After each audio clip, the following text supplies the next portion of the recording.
Very good morning to one and all gathered here, all my parents and all my little champs. My pleasure to be a moderator for today's webinar. I, Prayag Murkare, welcomes you all on behalf of Podar International School, Hingoli. I would like to extend a very warm welcome to all our guests and panelists. So welcome you all, ma'am and sir. We appreciate your time taking off from your busy schedule to join us today.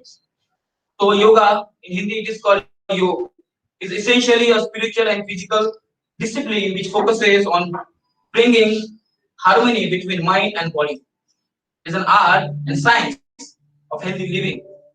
Beginning of yoga were developed by Indians over 5,000 years ago, and the word, this yoga word, was mentioned in the oldest sacred text, that is Rig Veda. And to sustain this precious form of Indian culture, the idea of celebrating this International Day of Yoga was first proposed by our current Prime Minister, Mr. Narendra Modi sir, during his speech at the United Nations General Assembly in 2014. A certain day for yoga was introduced to raise awareness worldwide about the importance and impact of yoga on the health of the people. Hence, we have been celebrating the International Day of Yoga annually on 21st of June since 2015. Therefore, we have gathered here prior to celebration, spread awareness and importance about yoga through this webinar. So to begin this webinar, I'm pleased to introduce all the expertise who would be enlightening us today about various aspects of yoga.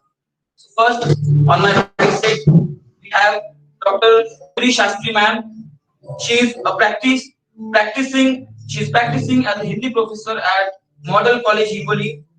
She is also State Executive Council member of Mahila Patanjali Yoga Samiti Maharashtra East. She is an naturopathy and working as a hair trainer at Patanjali. She has also cleared Ministry of Ayush Yoga exam 3 level and she is on to go for further level. She has successfully conducted more than 600 training workshops throughout Maharashtra to spread awareness about yoga. So welcome to ma'am once again and thank you. We are very lucky to have you on this webinar. On second, we have Raksha Bagnia ma'am. She is a district president of yoga and she has been practitioner of pranayama. So today we will definitely come to know many things from her about pranayama. So welcome you ma'am once again. Then we have Preeti Sogitkar ma'am. She is a yoga expert. We have seen her practicing yoga in her school and in different places, and she is practicing this yoga since last 5 years. So welcome you, ma'am. And at last we have our last finalist, that is none other than our own respected principal sir, Sanjeev Kumar Bhargava sir. Sir is a motivational speaker, an active learner, enthusiastic innovator, and keen observer in the field of education. Sir has vast experience of teaching and training in the field of education over the last 20 years and currently is active as a principal in Podar Education Network since last 6 years. Sir, welcome you once again. So to begin this workshop, I would like to ask Astri ma'am, like she is already expert in naturopathy. So ma'am, we would like to know what is naturopathy and what are the treatments that comes under this naturopathy.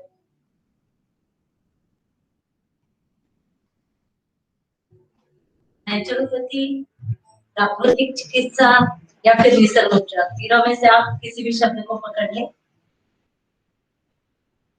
सर्वम खलिदम ब्रह्मास्मि, इस उक्ति को लेकर प्राकृतिक चिकित्सा को मैं थोड़ा सा आपके सामने विस्तृत करूं कि हमारे पूरी ब्रह्मांड में 5 तत्व है। जैसे कि आप जानते हैं कि ये 5 तत्व हमारे हाथ की ये 5 उंगलियों से निर्देशित हो सकते हैं। ये अग्नि तत्व है, वायु तत्व, आकाश तत्व, पृथ्वी तत्व और जल तत्व। और हमारे शरीर में 7 धातु, रस, रक्त, मज्जा, मेद, शुक्र।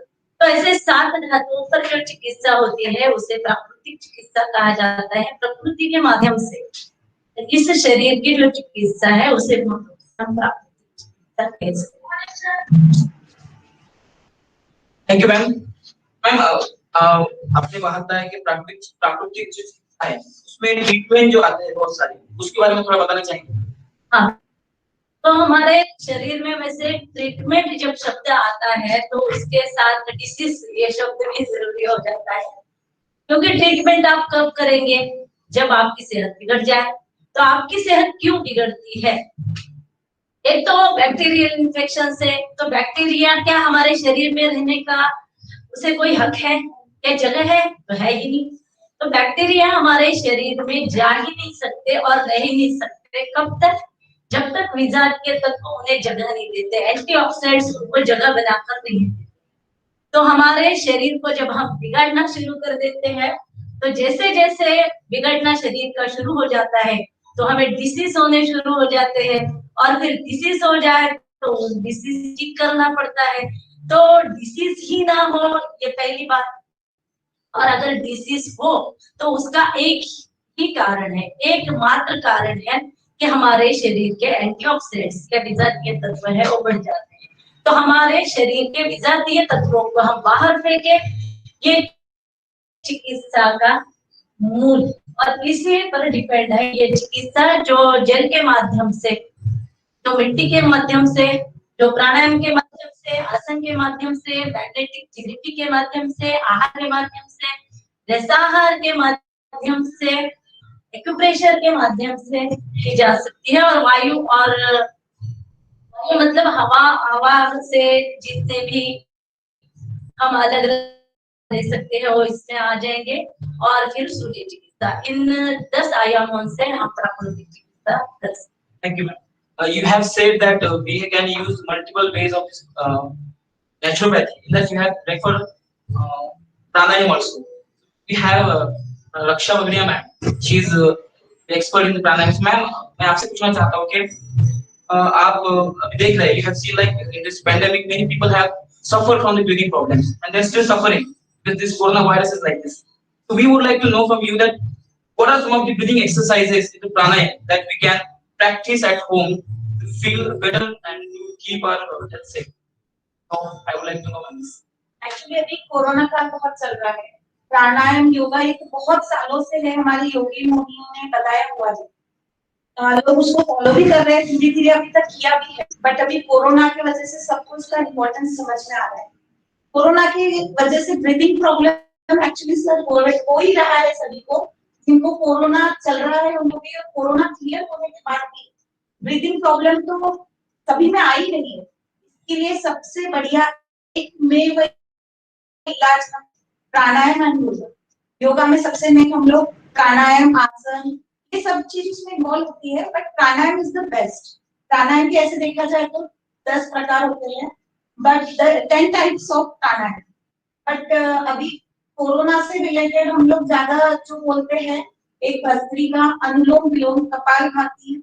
वैसे उज्जयी देव होता है फूड इन्फेक्शन के हिसाब से भी, कोरोना में फूड इन्फेक्शन भी हो रहा है। तो ये 4 प्राणायाम हम लोग ज्यादा बोलते हैं करने के लिए। तो सर भस्त्रिका मैं बताना चाहूंगी। सबसे स्टार्टिंग में हम लोग भस्त्रिका करते हैं, breathe in breathe out.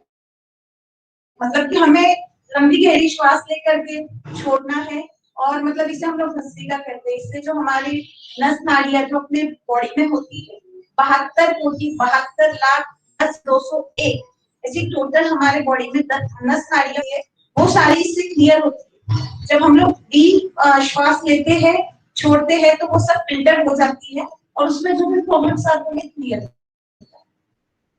So definitely whatever the pranayams you have told, we will try to implement in our daily life. I'm coming to Priti ma'am.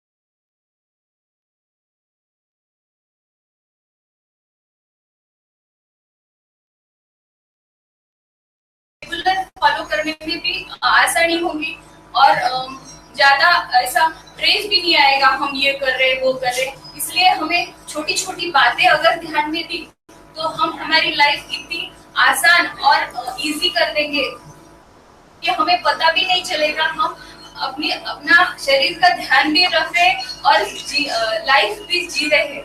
तो पहला नियम ये है, हमें 4 से 5 बजे उठना ही चाहिए। उठना मतलब उठना ही चाहिए। इस टाइम पर हम उठे तो हमारे शरीर में इतनी पॉजिटिव एनर्जी भर जाती है और आयुर्वेद में इसे ब्रह्म मुहूर्त कहते हैं। इसी समय बच्चों को भी पढ़ाई करनी चाहिए। बहुत बच्चों को बच्चे क्या करते, रात में जगते हैं 3 बजे तक, 2 बजे तक, 11 बजे तक। ये बहुत गलत है। उन्होंने क्या करना चाहिए, जल्दी 10 बजे सो के सुबह 4 बजे उठकर अभ्यास की स्टडी अगर की उन्होंने तो वो कम समय में उन्हें ज्यादा याद रहेगा। अब आते हैं अपने दिनचर्या के ऊपर। हमने उठने के बाद 1 से 2 ग्लास पानी पीना है। पानी भी हमें गुनगुना पीना है। अगर आपको वेट कम करना है तो उसमें नींबू के 2-3 बूंद ही डाल के पीना है। उसके बाद शौच आदि क्रिया करने के बाद हमें योगा करना है। और एक नियम है, हम शौच करने से पहले ही हमें पानी पीना है। शौच करने के बाद पानी कभी नहीं पीना चाहिए। कभी भी हमें शौच के बाद में पानी कभी ही थोड़ी देर बाद ही पानी पीना चाहिए। शौच आदि करने के बाद हमें 30 मिनट वॉकिंग करनी है। वॉकिंग में हमें fast walking, slow walking terrace पे भी कर सकते हैं, ग्राउंड पे भी कर सकते हैं, एक जगह खड़े होकर भी हम वॉकिंग कर सकते हैं। ऐसा नहीं है कि हमारे पास जगह नहीं है इसलिए हम वॉकिंग नहीं करते। नहीं, 30 मिनट हमें वॉकिंग करनी है। समझो हम सुबह नहीं कर सके तो रात में, शाम में कभी भी खाली पेट ही वॉकिंग करनी चाहिए। 30 मिनट वॉकिंग होने के बाद हमें 30 मिनट ही योगा करना चाहिए। योगा में हमें क्या करना चाहिए, योगिक जॉगिंग करनी चाहिए, 12 सूर्य नमस्कार करनी चाहिए, कुछ पीठ के बल, कुछ पेट के बल, गर्दन के, कभी आंखों के, कभी नेक के, ऐसे कुछ एक्सरसाइज हमें 30 मिनट करनी है। मगर 12 सूर्य नमस्कार और योगिक जॉगिंग हमें रोज करनी ही पड़ेगी। वो डेली रूटीन में हमें शामिल करना ही है, योगिक जॉगिंग, सूर्य नमस्कार। उसके बाद आते हैं प्राणायाम की ओर। मैम ने बताया आपने प्राणायाम 8 प्रकार के होते हैं वैसे तो हमें कपालभाति, भस्त्रिका, अनुलोम विलोम, तो कुछ 5 मिनट के लिए, कुछ 10 मिनट के लिए, ऐसे 20 मिनट हमें ये प्राणायाम करने हैं। प्राणायाम करने के बाद start with our day with 5 raisins और बादाम हमें रोज बाज खाने हैं। वो हमारे पूरी बॉडी को जो दिन भर एनर्जी लगती है वो हमें देता है। Start a day with healthy food, ऐसे हम कहते हैं। उसके बाद आता है ब्रेकफास्ट। ब्रेकफास्ट का आइडियल टाइम है 7 से 9 बजे तक। हमें 7 से 9 बजे तक हमारा ब्रेकफास्ट खत्म ही करना है। ब्रेकफास्ट में हम कुछ भी खा सकते हैं। एक ही नियम फॉलो करना है, रिपीटेशन नहीं करनी है। आज पोहा खा लिया, कल दलिया खाएंगे, परसों उपमा खाएंगे, फिर मीठे में हलवा खाएंगे, कभी कभी मन किया तो कुछ पूरी बना ली, ऑयली खा लिया। ऐसा नहीं कि हमें खाना ही नहीं है, खाना है, हमें सब कुछ खाना है, मगर बैलेंस में खाना है। अति तेथे माती अशी मराठीमध्ये म्हण आहे, अति सर्वत्र वर्जते। प्रमाण में हमें सब कुछ खाना है। और बाद में हमें कभी कभी हम एक आधा दिन फास्ट भी रख सकते हैं। कुछ नहीं खा लिया, सिर्फ मिल्क शेक पी लिया, सादा प्लेन दूध ले लिया, और कभी फ्रूट्स खा लिए, कभी सूप, ऐसी वैरायटी लेकर हमें 7 दिन में अपना शेड्यूल बना के ये ब्रेकफास्ट करना है। ब्रेकफास्ट में हमें 1 बाउल दही लेना ही है। प्रीबायोटिक होने की वजह से वो अपने शरीर के लिए बहुत अच्छा होता है। उसके बाद आते हैं हम ब्रेकफास्ट होने के बाद 2 से 3 घंटे बाद हमें कुछ लिक्विड लेना ही है। लिक्विड में हम 1 ग्लास लिक्विड, समझो कुछ नींबू शरबत ले लिया, आंवले का शरबत ले लिया, बेल का शरबत ले लिया, जो नेचुरल है, जो सीजनल है, वो हमें लेने हैं। शरबत की वजह से क्या होता है, अपनी बॉडी डिहाइड्रेशन नहीं होती। डिहाइड्रेशन की वजह से क्या होता है, हमें कुछ मीठा खाने का होता है मन में, खाने के बाद कुछ मीठा खाएंगे, ऐसा नहीं होगा। इसकी वजह से वो शरबत वगैरह हमें लेने हैं। ये होने के बाद 12 से 2 बजे तक हमें लंच खत्म करना है। लंच में हमें क्या खाना है, 12 से 2 बजे तक रोटी, दाल, सब्जी, 1 प्लेट सलाद, कुछ मीठा हो तो मीठा ले सकते। लंच में हम क्या करते, एक ही प्रकार का ऑयल खाते हैं। आज सोयाबीन का ऑयल लिया, सोयाबीन का ही महीना भर, वैसे नहीं करने। कभी सोयाबीन का खा लिया, कभी तिल का खा लिया, कभी नारियल का खा लिया, कभी मिक्स करके ऑयल खा लिए। ऐसे हमें मिक्स करके कुछ अलग अलग प्रकार के तेल यूज करने हैं। वैसे रोटी हमें रोज गेहूं की रोटी नहीं खानी, ज्वार की रोटी ले ली, कभी मक्के की ले ली, कभी बाजरे की ले ली, कभी मिक्स करके ले ली। ऐसे अलग अलग प्रकार की रोटियां हमें खानी है खाने में। और सब्जियां हमें 1 day after leafy vegetable, legumes, fruits, vegetables, ऐसे सब वेजिटेबल्स हमें अपने दिनचर्या में ऐड करने हैं। उसकी वजह से क्या होगा, हमें लैक ऑफ विटामिन मिनरल, किसी की डेफिशिएंसी नहीं होगी। उसके बाद हम चलते हैं, एक ग्लास हमें ताक मट्ठा जिसे बोलते हैं, 1 टेबल स्पून हमें ग्लास लेना है, 1 टेबल स्पून उसमें दही डालना है, बाकी का उसमें पानी डालना है, मिक्स करना है, वैसे लेना है। नींबू भी हमारे खाने में होना ही चाहिए। 50% हमारे प्लेट होगी तो हमारे प्लेट में 50% रोटी के लिए होगा, 25% सब्जी के लिए होगा और 25% हमारे चटनी अचार के लिए और सलाद के लिए। क्या बहुत जन क्या करते, ज्यादा सलाद खाते, वैसा नहीं करना। ज्यादा सभी हमको जरूरी होते हैं। हम रोज रोज सलाद खा के जीना नहीं जी सकते। अगर आपने बैलेंस डाइट लिया तो जिंदगी भी मजे से निकलेगी और बॉडी भी फिट रहेगी। खाना खाते समय कुछ नियम हमें लेने हैं। पहले क्या करना है, थाली है, थाली में पहले हमें सलाद खाना है। सलाद में हम क्या ले सकते हैं, रॉ वेजिटेबल्स, ककड़ी, टमाटो, भिंडी भी ले सकते हैं, छोटी छोटी गवार की फली भी ले सकते हैं। ऐसे जो हमें पसंद है वो ले सकते हैं। पहले वो खाना है, बाद में हमें रोटी खानी है, 1 बाउल दाल का लेना है, 1 बाउल वेजिटेबल का लेना है और लास्ट में, खाने के लास्ट में ही हमें मीठा खाना है। डाइजेस्ट करने के लिए मीठा बहुत हार्ड होता है, इसलिए खाने के अंत में हमें मीठा खाना है। खाने के बीच बीच में पानी बिल्कुल ही नहीं पीना है। किसी को एक निवाला लिया, पानी पिया, ऐसा नहीं करना। खाने के अंत में ही 45 मिनट्स के बाद ही हमें पानी पीना है। आप खाने खाते समय मट्ठा और नींबू पानी का भी इस्तेमाल कर सकते हैं। उसके बाद हम खाना लंच अपने खत्म कर लिया। 4 से 5 बजे का टाइम जो होता है, उस टाइम हमें बहुत ज्यादा भूख लगती है। हम स्कूल से घर जाते हैं तो उस टाइम क्या करते हैं, हम चाय मंगा ली, बिस्किट खा लिए, समोसा खा लिया, चिप्स खा लिया। कुछ अनहेल्दी खाने का टाइम वही होता है अपना। तो उस टाइम हमें क्या करना है, हैंडफुल पीनट्स, मखाने, मुरमुरा, चिवड़ा, होममेड चकली, लड्डू, ये कुछ भी खा सकते हैं। हम हमारे कल्चर में जो होममेड है और हमारे दादी नानी ने जो खाया है वो हम कितना भी खाए हमारे शरीर को हानिकारक नहीं, मगर हमने एक समोसा खा लिया वो बहुत हानिकारक है। तो उस टाइम हमें कुछ ना कुछ खाना ही है। नियम बनाना है कि हमें 4 से 5 बजे कुछ खाना है। क्या होता, हम 4 से 5 बजे कुछ खाते नहीं। जब हम डिनर करते हैं तो हमको ज्यादा भूख लगती है। भूख लगने की वजह से हम एक्स्ट्रा और ज्यादा ओवर ईटिंग करते हैं डिनर के टाइम, जो बहुत गलत है। डिनर के टाइम हमें एक्स्ट्रा ईटिंग नहीं करनी है, लाइट ईटिंग करनी है। डिनर के टाइम आप खिचड़ी, चावल, राजमा ऐसा ले सकते हैं, सादा और लाइट में खाना हमें रात के समय खाना है। और डिनर हमें कब खाना है, आइडियल टाइम है 6 से 8। मैं 8 बोल रही हूँ, मगर 7 से पहले हमें डिनर खत्म करना चाहिए। कैसे, नींद से पहले हम जो 3 आवर्स बिफोर हमें खाना खाना है। और एक बात है, नींद से पहले ही हमें 1 घंटा 1 ग्लास मिल्क लेना है। मिल्क में भी हमें बच्चों को बोर्नवीटा ऐड करके नहीं देना है। दूध बच्चों ने नहीं पिया तो भी चलेगा, मगर बोर्नवीटा उसमें ऐड करके नहीं देना है। कौन से ही पैकेज और पैक फूड हमें बच्चों को नहीं देना चाहिए। आप वैरायटी दे सकते हैं मिल्क में, कभी गुड़ का दे दिया, कभी हल्दी का दे दिया। हल्दी का दूध देने से बच्चों की इम्यूनिटी पावर बढ़ती है, उसको नींद अच्छी आती है, सुसु करने की प्रॉब्लम नहीं रहती बच्चों को। और दूसरा, नट मिल्क, हम कुछ ड्राई फ्रूट्स मिक्स करके भी हम बच्चों को दे सकते हैं दूध में। उससे उसकी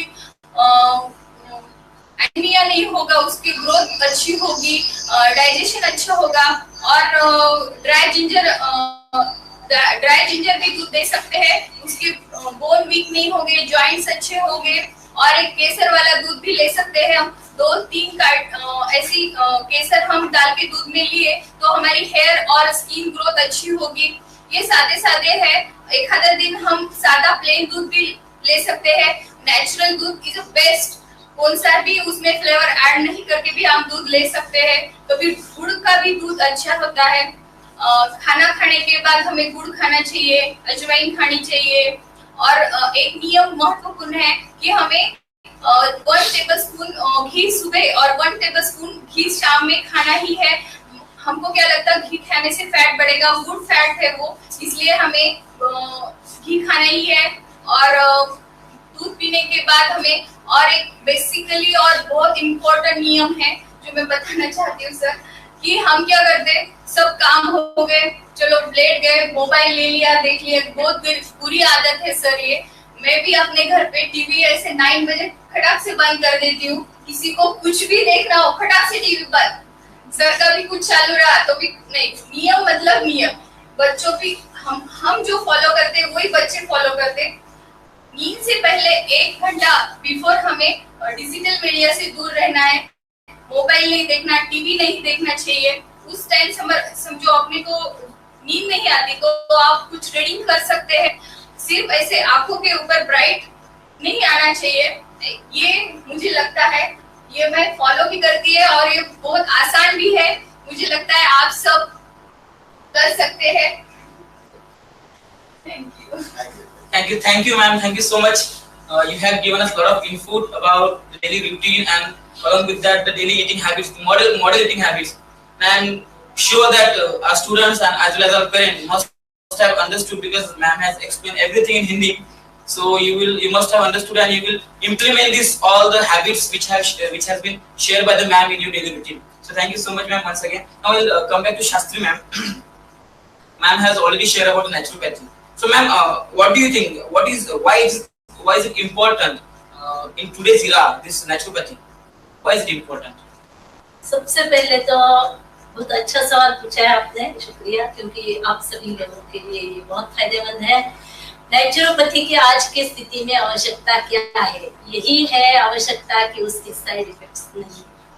साइड इफेक्ट्स वाली सभी पैथियां जो है हमने मनुष्य ने बनाई है, और जो मनुष्य है वो गलतियों का पुतला होता है, आप सभी मानते हो। जैसे कि मैं हूँ, आप हो, आप हो और आप हो। जिसका साइड इफेक्ट नहीं है ऐसी पैथी की आज की तिथि में बहुत जरूरत है, क्योंकि एक इलाज हम करते हैं और उसके फिर 4 और हम लोगों को साइड इफेक्ट भुगतने पड़ते हैं। किडनी फेल हो जाती है, लिवर फेल हो जाते हैं, लंग्स प्रॉब्लम हो जाती है, और ये प्रॉब्लमों से लड़ते लड़ते हमारी इतनी श्री हो जाती है, लेकिन छुटकारा नहीं मिलता। यह नॉर्मली सभी पैथियों का है। इसे ईश्वरीय चिकित्सा पद्धति कहा जाता है, क्योंकि मैंने शुरू में कहा था कि सर्वम खलिदम ब्रह्मासि, तो एक ही कोई है जिसने इस जहां का निर्माण किया है। ये एक ही ब्रह्मांड है जिसमें हम रहते हैं, ये एक ही विश्व है। वैसे ही शरीर ये सबका, फिर मानव हो या प्राणी हो, शरीर ये भी एक ही मात्रा है, और रोग ये भी एक मात्रा है। उसका कारण भी एक है, वो कारण है विजातीय तत्व या एंटीऑक्सीडेंट्स। मैंने पहले भी कहा है आप लोगों को, और उसका इलाज भी एक है। स्वस्थ रहो, मस्त रहो। स्वस्थ कैसे रहना है? तो प्रकृति के आधार पर स्वस्थ रहना है। ये सिर्फ मैं बोलती जा रही हूँ, आप समझ नहीं पा रहे होंगे शायद, पर अगर हमारा रहना, खाना, सोना, ये 3 बातें ठीक से हो तो हम कभी स्वास्थ्य से परे रोग से ग्रस्त नहीं होते। हमारी नींद ठीक है, हमारा खाना ठीक है। अभी तो मैडम ने पूरा बता दिया आपको, सवेरे से उषपान से लेकर शाम में जो दूध लेते हैं। तो मैं बस इतना बताना चाहूंगी कि सूरज की उपस्थिति में खाया हुआ या पिया हुआ हजम हो जाता है। ये पहली बात मैं कहूंगी प्राकृतिक चिकित्सा के भीतर। दूसरी बात मैं ये कहना चाहूंगी कि वायु का सेवन ज्यादा से ज्यादा हो। वायु मतलब केवल ऑक्सीजन से नहीं है। अभी आप लोग देख रहे हैं कि वेंटिलेटर पे और ऑक्सीजन पे लोग हैं और फिर वो फंगस का शिकार हो रहे हैं और अपनी जान को गंवा रहे हैं, केवल ऑक्सीजन नहीं कई सारी बातों का हमें हवा में जितने भी वायु के प्रकार हैं उन सब की हमें आवश्यकता है। तो लंबी गहरी सांस लेना, प्राणायाम, तस्मिन् सति श्वास प्रश्वास गतिर्विच्छेद प्राणायाम, ऐसे कहा जाता है कि हम सांस तो लेते रहते हैं, जन्म से लेकर मृत्यु तक एक ही तो बात हमारे साथ रहती है, सांस, बाकी तो सब साथ छोड़ देते हैं बीच बीच में। तो ये जो सांस है उस पर संस्कार करने मतलब क्या करना है कि जब हम जन्म लेते हैं तो ये सांसें हमारी शुद्ध होती है और पूरे लंग्स को भर पाती है। 5 से 6 लीटर हमारे लंग्स की कैपेसिटी है, उतनी हवा हम लेते नहीं है। जैसे जैसे हम बड़े होते जाते हैं हमारी सांस लेने की जो स्थिति है आलस्य के कारण कम कम कम होती जाती है, लोग ज्यादा हो जाते हैं। तो आपको सोचना है कि आपको रोगी बनना है कि निरोगी बनना है। मिट्टी के उपचार है, पानी के उपचार है, पानी के गरारे करने से लेकर पानी कितना पीना है, सबके लिए ये बहुत बड़ा प्रश्न होता है। जो छोटी छोटी बातें हैं कि पानी कितना पीना है, तो 10 या 12 किलो का अगर किसी का वजन है तो उसके लिए 1 लीटर पानी, ये सामान्य रूप से है अनुपात। आपका तय कर लीजिए आपका वजन और पानी पीने की मात्रा आप लोग खुद तय कर सकते हो। खाना कैसे खाना है अभी तो आपको ताई ने बहुत विस्तार से बता दिया है, खाना कैसे खाना है, बस चबा चबा के खाना है, इतना मैं कहूँ। क्योंकि खाना अगर चबा चबा कर नहीं खाते हैं तो फिर एंटीऑक्सीडेंट्स के लिए घर बन जाते। और सूर्य के हम जितना भी संपर्क में आते हैं, सूरज की किरणें जितनी हम पाते हैं उतना हम निरोगी रहते हैं। तो इसलिए सूरज के साथ अपना दोस्तीपूर्ण व्यवहार हो, ऐसा मैं कहना चाहूंगी। और बची बात जो है, तो जब रोग होगा तो थेरेपी करने के लिए हम आहार के माध्यम से पहले थेरेपी करें। कि अनमनी सी अवस्था है, खाने को दिल नहीं कर रहा है, जबरदस्ती बच्चों को ठूस ठूस को खिला रहे, क्यों? उसका मन नहीं कर रहा है, इसका अर्थ यह है कि उसको नहीं चाहिए, उसकी सेहत के लिए हानिकारक है।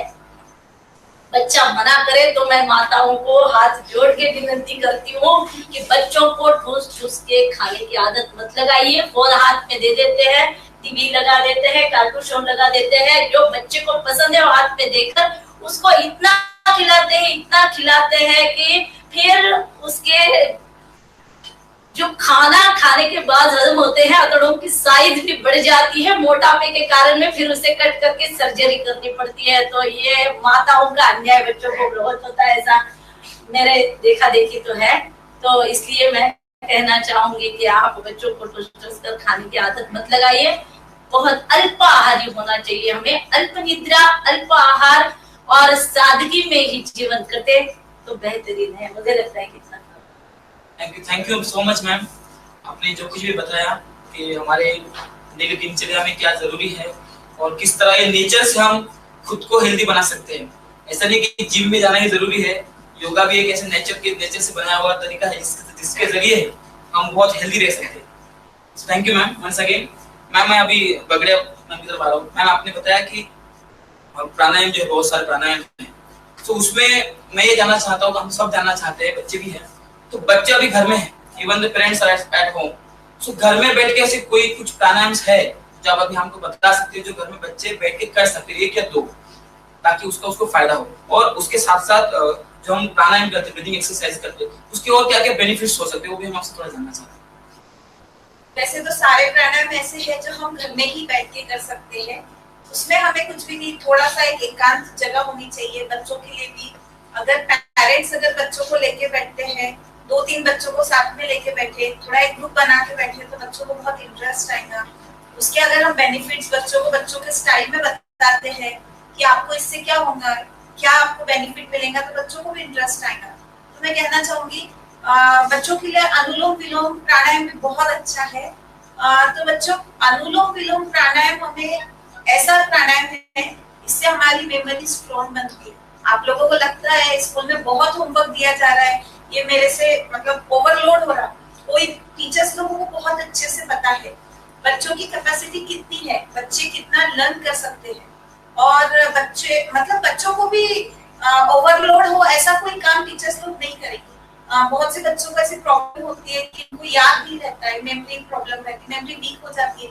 वीक किसी की भी नहीं होती, सबकी मेमोरी लेवल भगवान ने सबको सेम बनाया है और सेम दिया है, बस हम उसको किस तरह से यूज करते हैं। बच्चे, हर किसी की मेमोरी, जो बच्चा पढ़ाई में होशियार नहीं होता है वो अदर एक्टिविटी में होशियार होता है। उसको टीवी का सीरियल पूछो, डोरेमोन पूछो, उसके नेम्स पूछो, फटाफट याद रहते हैं। यहाँ स्कूल की छोटी छोटी चीजें पूछो, कलर्स पूछो, सुबह मम्मा ने सिखाया शाम में भूल गए, क्योंकि उनका ध्यान उस तरफ जाता है, इस तरफ कम है। तो ऐसा नहीं, हम लोग बच्चों को अनुलोम विलोम प्राणायाम भी करा सकते हैं। इससे बच्चों की मेमोरी मतलब स्ट्रॉन्ग होगी और बच्चों को फ्रेशनेस, दिन भर फ्रेशनेस फील होगा और बच्चों को हर चीज में इंटरेस्ट आएगा, उनकी कंसंट्रेशन लेवल बढ़ता है। कोई भी प्राणायाम करने से बच्चों का कंसंट्रेशन बढ़ता है, मेमोरी स्ट्रॉन्ग होती है और भी हम मतलब बॉडी इंटरनली फिल्टर होती है। ऐसा है ना, दिन भर आप लोग बच्चों को फास्ट फूड खिलाते रहेंगे, उसके बजाय आप बच्चों को अच्छी अच्छी बातें सिखाओ, अच्छी अच्छी चीजें खिलाओ, प्राणायाम करवाओ, तो बच्चों को बहुत यूज आएगा। और हमारे योगा में कहते हैं, एक टाइम खाने वाला योगी, 2 टाइम खाने वाला भोगी, 3 टाइम खाने वाला रोगी। तो बच्चों, आपको डिसाइड करना है, आपको योगी बनना है, भोगी बनना है कि रोगी बनना है। ठीक है, खाने के साथ साथ आप लोग प्राणायाम का ध्यान रखो। कभी बच्चों को एक साथ 8 प्राणायाम का अगर हम पैकेज करवाते हैं तो सर बच्चे बोर हो जाते हैं, इतनी उनकी कैपेसिटी भी नहीं होती। तो हमें स्टार्टिंग में आप लोग बच्चों को कभी भस्त्रिका कराइए। भस्त्रिका से हमारे बॉडी इंटरनली फिल्टर होती है, बहुत से फायदे हैं बच्चों को। थ्रोट इन्फेक्शन या जो भी सर्दी खांसी की जो प्रॉब्लम होती है, आप 5 मिनट कराइए। 5 मिनट खेलते खेलते बच्चे 5 मिनट बहुत शौक से करेंगे। कभी भस्त्रिका कराइए, कभी कपालभाति कराइए।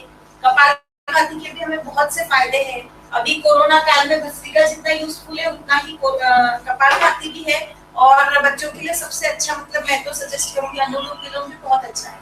5 minute kapalbhati, 5 minute bhastrika, 5 minute anulom vilom, कभी उज्जयी, कभी उद्गीत, कभी ओम का उच्चारण हम लोग करते हैं बच्चों को। आप लोग को ओम और गायत्री मंत्र, ये तो यूजुअली हर स्कूल में आजकल लिया ही जा रहा है। तो ये चीजें अगर बच्चों को सेक्शन वाइज करवा सकते हैं, मतलब कि ऐसा कि मैं ये नहीं कहूंगी, हमारे सेशन में तो डेली के हम लोग 8 प्राणायाम करते हैं कंपलसरी। जो भी योगी मिलेगा आपको 8 प्राणायाम करेगा, बट बच्चों की इतनी कैपेसिटी नहीं होती। उन्हें 1-1, 2-2 प्राणायाम में 5 मिनट, 5 से फिर 10 मिनट, 10 से 15 मिनट, ऐसे हम लोग उसको पढ़ा सकते हैं। Thank you, ma'am. Now coming to our sir, the eminent personality in the field of education. So I would be asking sir about why it is important to inculcate this yoga into students. So why it is important, sir, and how it can help students in their daily life. Good morning, everyone. Good morning, teachers, panelists, parents. It's an honor and privilege to be part of this discussion. So the panelists who are sitting with me, they are having a lot of experience and they explained very well all the things. I will explain about the natural therapy. What is the meaning of natural therapy and why it's so important nowadays. Same way the ma'am has explained about the different types of the pranayam as well as asanas. So at the same time, ma'am has told us about the type of food and what will be the food habits one should have to have the healthy lifestyle. Now when we talk about the students, so you know that everyone nowadays suffering from one thing, that is the competition. In the schools or wherever we are studying, every student is suffering from this competition, starting from pre-primary to higher education. Everywhere the students are facing competition. Some of the pressure is coming from the teachers, some pressure is coming from school, some pressure are coming from the parents. A lot many pressure is coming from society. So looking into this, the biggest challenge for the student to realize their potential. What are their potential? They're every time just busy in order to realize what are their personality, what are their integrity, what are their identity. So most of the time students are struggling in order to find out their exact integrity, identity, their personality. So this is again the part of the stress to this. It's rightly said that in order to become a butterfly from the caterpillar, we have to make the efforts. So similarly, students, they have to take the efforts, but the student like the effort which the students are taking, these are on a trial basis. So because nothing is generalized. For example, if we study for 5 hours, definitely I am going to get the 90% marks. So this nothing is generalized thing. It is on the trial basis. So when the things on the trial basis, definitely it comes with number of pressure, amount of pressure is more into this. So the thing is there in the schools, how we can cope up with this. The demand or the request of the school or the student, what we should do or what we can have to do, we have to devise a mechanism where the student can cope with these W burdens. And when we talk about the burdens, so how we can do this?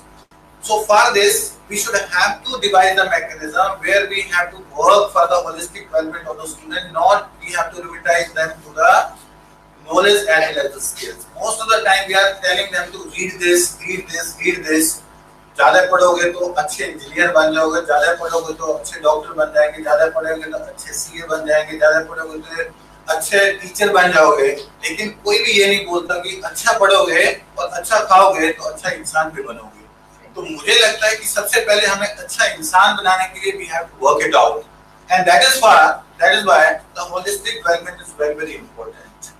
And in part of the holistic development, we should have to mold their personality as well as we have to reshape their well-being. When we talk about the well-being, the mental well-being as well as social well-being.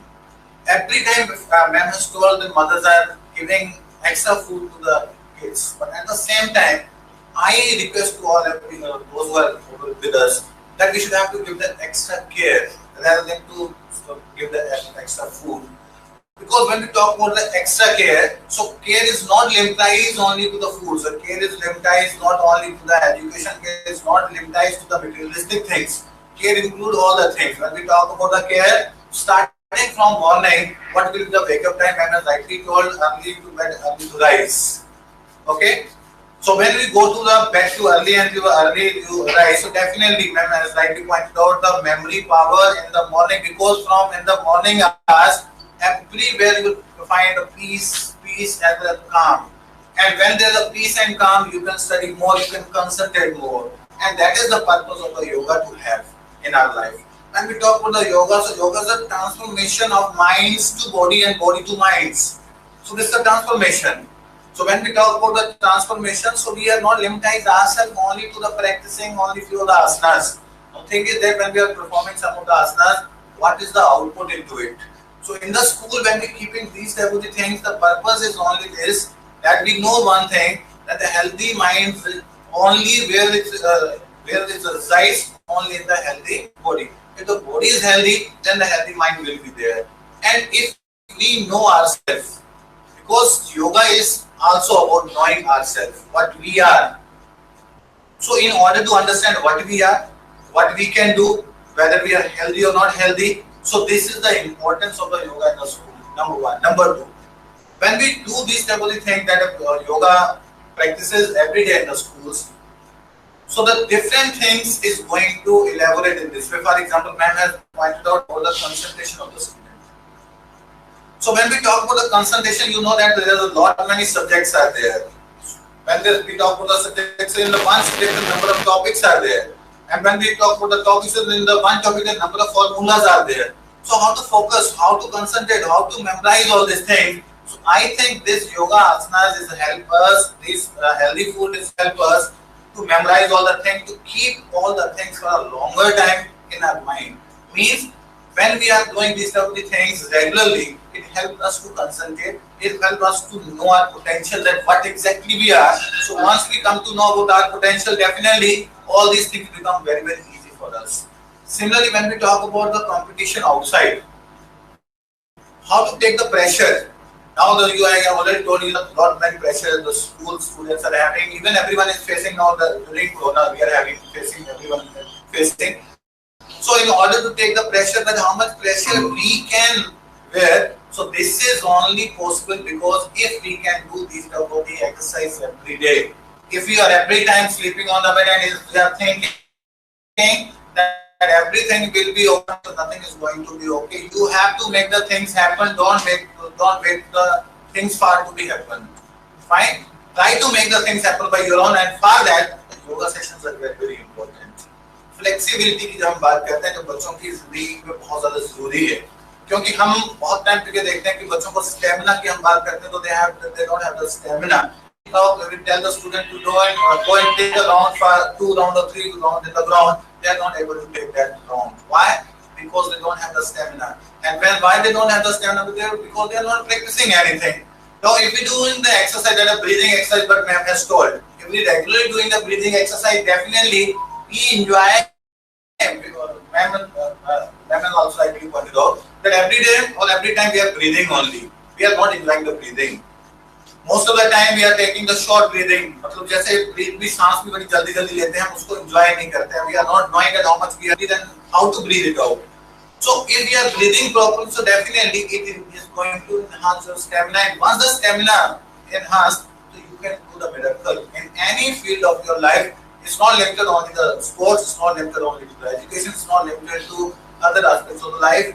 And the other thing, how to take success and failure is again a very, very important thing. Most of the time, the students are at the home. We are having only 1 kid or the 2 kids at home. So what is going on? All the kids are pampered kids. So they are not able to take the failure in that way that they are taking the success. So in order to take the failure, the way they are taking the success, I think the yoga is again helping them because it will keep you cool and calm. And when it's keeping you cool and calm, so far you, the failure as well as the success. When we talk about the success, definitely the student will learn how to go for the next level. And from the failure, the student will learn that how to overcome this failure and to get the success. So this is again another importance of the yoga in the school. What you have asked, anger management. Most of the time, the student is showing the anger for small thing. They are just splitting the things. Why this is with me? Why mama is saying all the things to me? Why the teachers? Most of the time, वो teacher तो मेरे पीछे पड़ गया अभी तो ये सारी बातें मेरे से बुलाते हैं, मुझे बार-बार पूछते हैं, ए मम्मा आप मेरे से बात कराते हो, बड़े भाई को कुछ भी बोलते, छोटे को. Means anger management भी इसी के ऊपर डिपेंड करता है कि if you practice the yoga every day, again I am telling all the things just depends upon the how much you are practicing. More you practicing, more you will keep yourself cool and calm. And once you are cool and calm, definitely it will enhance your personality, which is the next aspect of the next aspect to keep the yoga in the schools. Because when the students are doing this yoga session among their peers, so definitely they learn from one another. And when they are learning from one another, so there's not only learning the yoga, they are learning how to make the social binding about oneself, how to learn from one another. At the same time, they are developing their leadership skill also. They are giving the guidance to one another. No, तू गलत कर रहा है, तेरा ये post है, ये गलत हो गया, तेरे हाथ गलत जा रहे हैं. They start giving the instructions. Mean the leadership skills are also improving over there. So small thing, maybe ma'am has told that we have to practice this only for 15 minutes or half an hour. I think this half an hour every day we'll do is going to change our lifestyle. Is going to change our life. Is going to make our future. No choice with us whether to make our future or whether we have to enjoy this childhood. If we enjoy the childhood right now, sleeping on the bed, not going outside for walking, not doing any exercise, definitely we are just giving invitation to lot many diseases to us. Definitely diseases are going to come to us, and after that we have to run after doctors. Which doctor is good? Rather than we have to think that which profession is good for us, but we are asking which doctor is good because I'm not keeping good health. So we should have to focus on our future. We should have to focus on all the things. I think looking into all the things, according to me, in my opinion, this should be the part of each and every school, and this should practice in every morning for 10 to 15 minutes before assembly in every school. Thank you so much, sir.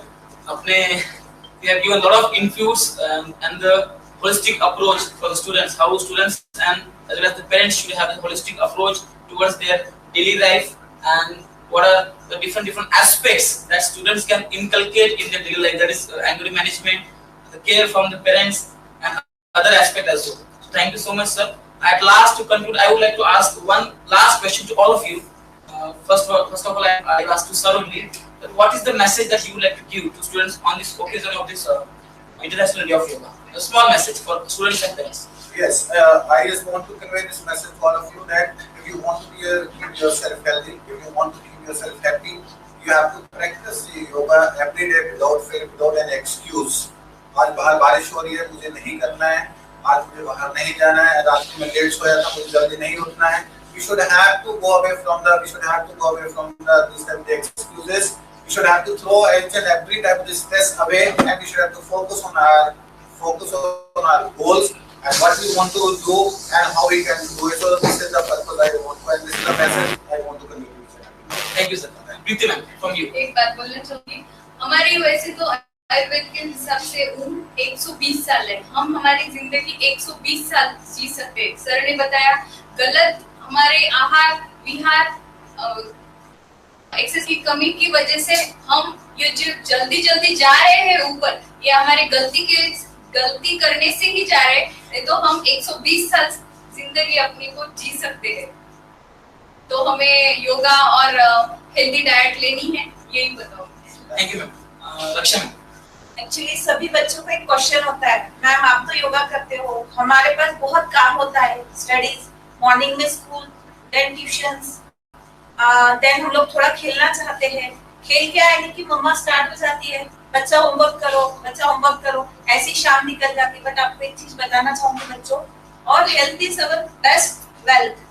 अगर हमें health के लिए कुछ करना है तो हमें अपने शेड्यूल में से कोई टाइम निकालना नहीं है। हमारा पर्सनल जो टाइम होता है, हम लोग सोते हैं, उठने के ओनली 15 मिनट्स पहले आप लोग उठो। आज मुझे आप सब बच्चों प्रॉमिस करो, कल से हम लोग अपना जो रूटीन टाइम है उससे सिर्फ 15 मिनट पहले उठेंगे, और आई एम श्योर आप 15 मिनट का वो सेशन इतना एंजॉय करेंगे, आपकी मेमोरी लेवल स्ट्रांग होगी, आप कॉन्फिडेंस फील करोगे। और सर ने जैसे बताया आपको कि दिन भर फ्रेशनेस फील होगा। जो बच्चे आजकल चिड़चिड़ करते हैं, छोटी छोटी बातों पे ना गुस्सा करने लगते हैं और फटाक से रिप्लाई देते हैं। किसी भी योगी की एक कैपेसिटी, एक मतलब उनको एक सहनशीलता जो बोलते हैं हम लोग, जो वो योगी में जो होती है, मतलब आप लोग अगर डेली योगा करोगे तो आप लोगों को भी अपनी कैपेसिटी, अपना गुस्सा शांत करना, किसी को फटाक से रिप्लाई नहीं देना, ये सब चीज आप सीखोगे, जरूर सीखोगे। सो बच्चों, मुझे आज प्रॉमिस करो, कल से बिफोर 15 मिनट्स आप लोग उठोगे और अपना 15 मिनट का सेशन एंजॉय करोगे। जहाँ भी मैं दिखूं मुझे बच्चे बताते हैं, मैं स्कूल में आती हूँ, ये पगड़िया मैडम हमारे स्कूल में आए थे, योगा सिखाए थे। बस मैडम को याद नहीं रखना, मैडम ने क्या क्या चीज आपको मैम ने बताई है, मैम ने आपको क्या क्या करने को बोला है, तो वो नेक्स्ट टाइम मिलने पे आप हमको ये नहीं बोलो मैम आप हमारे स्कूल में आए थे ना, ऐसे नहीं बोलोगे, मैम आपने हमको ये चीज सिखाई थी ना, हम लोग ये फॉलो कर रहे हैं, तब मुझे बहुत खुशी होगी बच्चों। सो करो योग, रहो योग। Thank you. Thank you ma'am. So at last, Madhuri ma'am, what message would you like to give to students? बस यही कहना चाहूंगी कि भारतीय परंपरा के पाई बन जाओ, कृषि परंपरा का निर्वाह करो, करो योग, रहो निरोग, साधी राहणी, उच्च विचार, simple living is better for health. Thank you. Thank you ma'am. So thanks to all the expertise, they have given us a lot of information and a lot of knowledge about daily routine and the eating habits. Sir has given a holistic approach to the students, how students can bring out the holistic approach into their daily life. And Raksha ma'am has given us a detailed input about pranayams, which are, what sort of pranayams are there and how these pranayams can help us into our daily life. And at last, Madhuri ma'am, she has given us the information about the nature, how we can survive, how we can take a lot of benefit from the nature and make ourselves more healthier. So thank you once again to all this expertise to being here and sparing your precious time for our students and our parents. So thank you once again, and very very thankful to have you in the Podar and expecting the same cooperation from you in the future. Thank you. Thank you, ma'am. Before we go for closing of the session, if anybody has any question on the natural therapy, on the diet, you can ask. So that's really nice that if you have any question, you can please ask. If anybody is there, they can unmute themselves. And even we have teachers also. If they have any doubt, they can also ask. Because yeah, I can see someone. Sir, yes, please. Sir. Yes.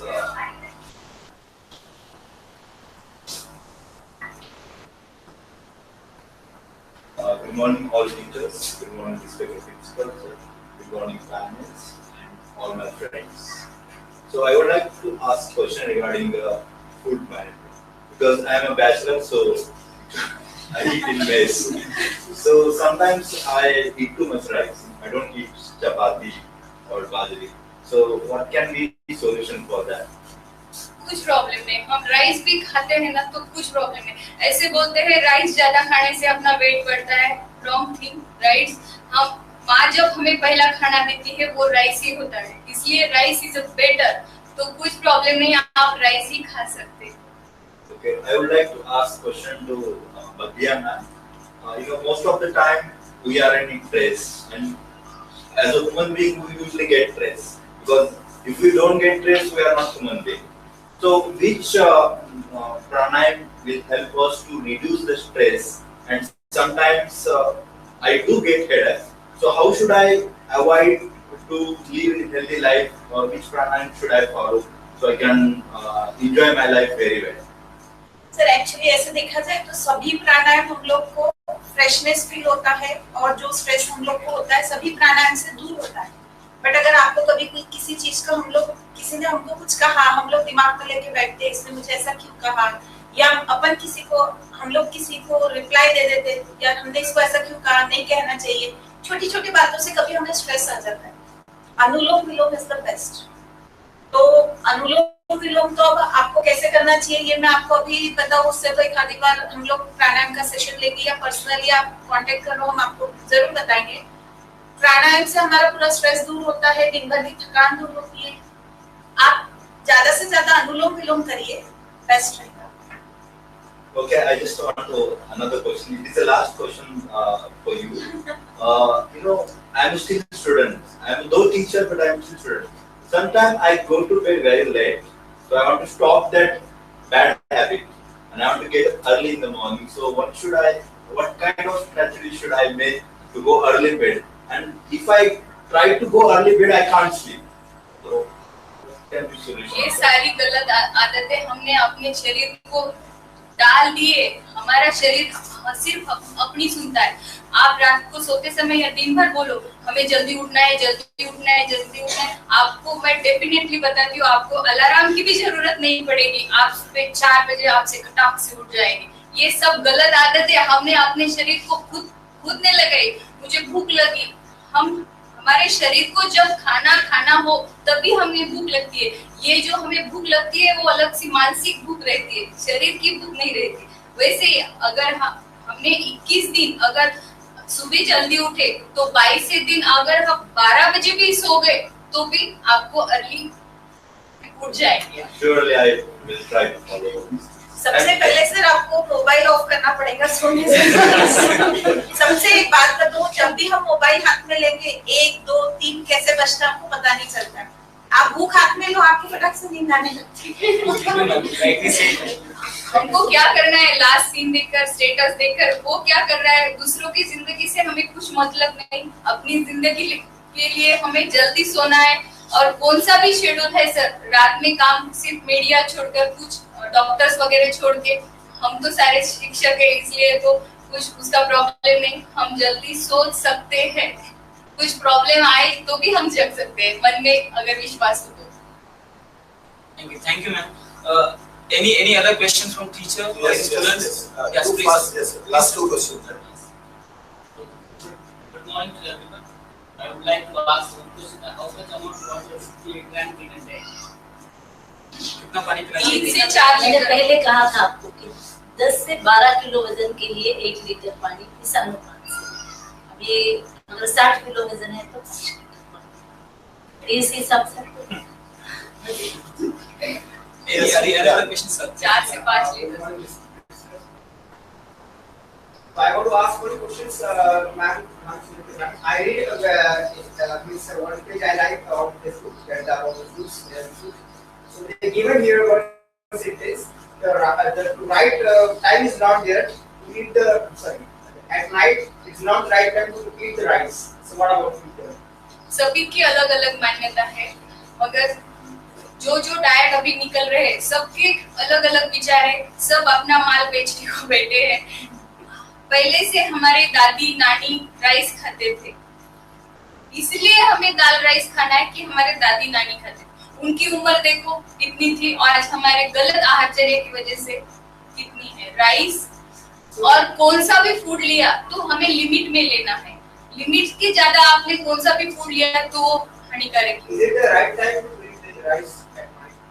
Yes, हमें ma'am ने जैसे बताया सूर्यास्त से पहले अगर आपने खाना खा लिया तो आपने ज्यादा भी अगर खाना खा लिया तो हम मूवमेंट करते हैं, वो डाइजेस्ट हो जाता है।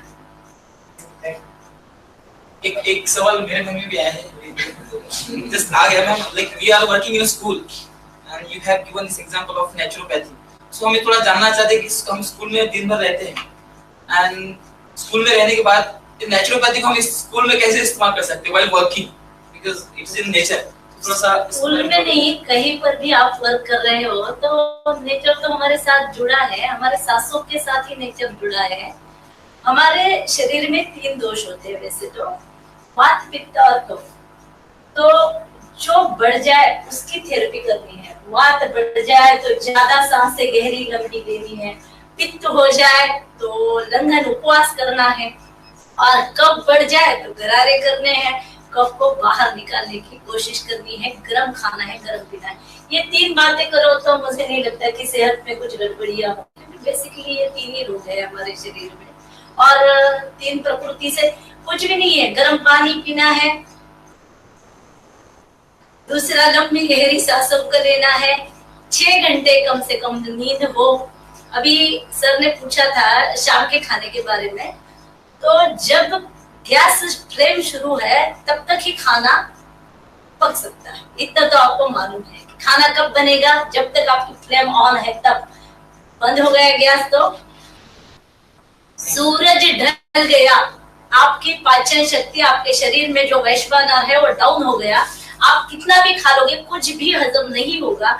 आप सूरज के रहते जो भी खा जाओ वो सब हजम हो जाएगा। जैन जो पद्धति है आहार की वो सबसे बेस्ट है, ऐसे मैंने आज तक जो अध्ययन किया है उससे कह सकती हूँ।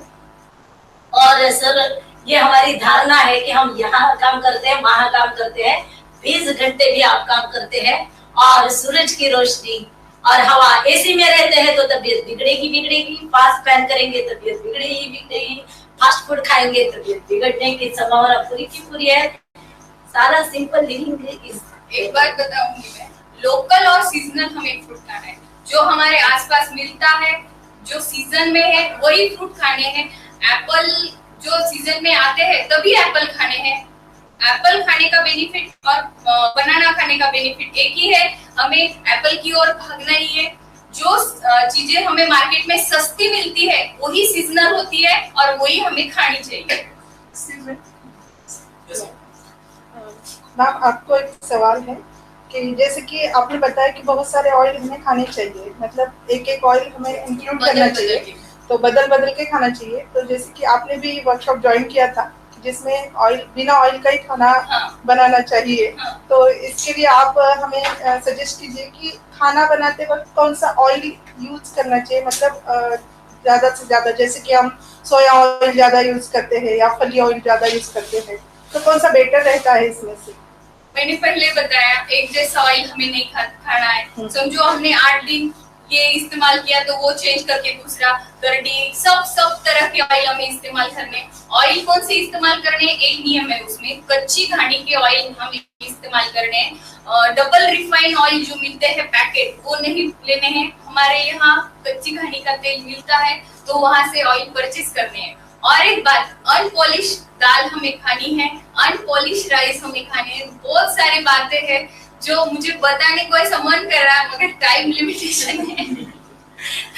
अगर हम लोग नॉन रिफाइंड ऑयल खाते हैं तो वो थोड़ा महंगा भी होता है, तो लेडीज को थोड़ा मैनेजमेंट करता है। तो हम लोग थोड़ा नॉन रिफाइंड ऑयल यूज करेंगे तो एक मेरे हिसाब से थोड़ा कम यूज करेंगे। जहाँ हम लोग 1.5 लीटर रिफाइंड ऑयल यूज करेंगे वहाँ अपने आधा पौन लीटर में लेडीज बराबर मैनेजमेंट। और लेडीज को ऐसे लगता है मैं ज्यादा ऑयल डालूंगी तो ये टेस्टी होगा, और वो हमने सेशन भी ज्वाइन किया था जीरो ऑयल, बिना ऑयल का, वो भी गलत है। हमें हमारे शरीर को गुड फैट्स की ज्यादा जरूरत है। जिनके एज ज्यादा हो गए, ऑयल थोड़ी बहुत मात्रा में हमें सब्जी में कौन से भी आइटम में डालने हैं, वो गुड होते हैं। ज्यादा मात्रा में खाएंगे तो ही वो साइड इफेक्ट देगा। Thank you so much ma'am. ये लगता है इंफॉर्मेशन तो बहुत है हमारे पास, समय की पाबंदी है। So once again yes Last question. Ma'am, I have heard that we should not drink water while eating food. So what about this? Thank you sir, इसलिए मुझे दिनचर्या में बताना था, मेरा मिस हो गया था, आपकी वजह से मुझे बताने को मिल रहा है। जब हम खाना खाते समय अपनी क्या बोलते हैं वो अग्नि प्रज्वलित होती है, क्या बोलते हैं उसको, जठर अग्नि प्रज्वलित होती है। अगर आप देखो, हमने ऐसा चूल्हे के ऊपर जाल लगाया, आग लगाई, उसके ऊपर ऐसे पानी डाल दिया, फटाक से हवा निकलती है, भाप निकलती है। वैसे शरीर में हमारे, हम जब खाना खाते हैं, हमें भूख लगती है, जठर अग्नि हमारी प्रज्वलित होती है, तब हम खाना खाते हैं तो वो जल्दी डाइजेस्ट होता है। पानी ये ठंडा होता है, उसके ऊपर पानी डालने से वो जठर अग्नि शांत होती है, हमारा खाना डाइजेस्ट नहीं होता। इसीलिए हमें बीच में पानी नहीं पीना चाहिए।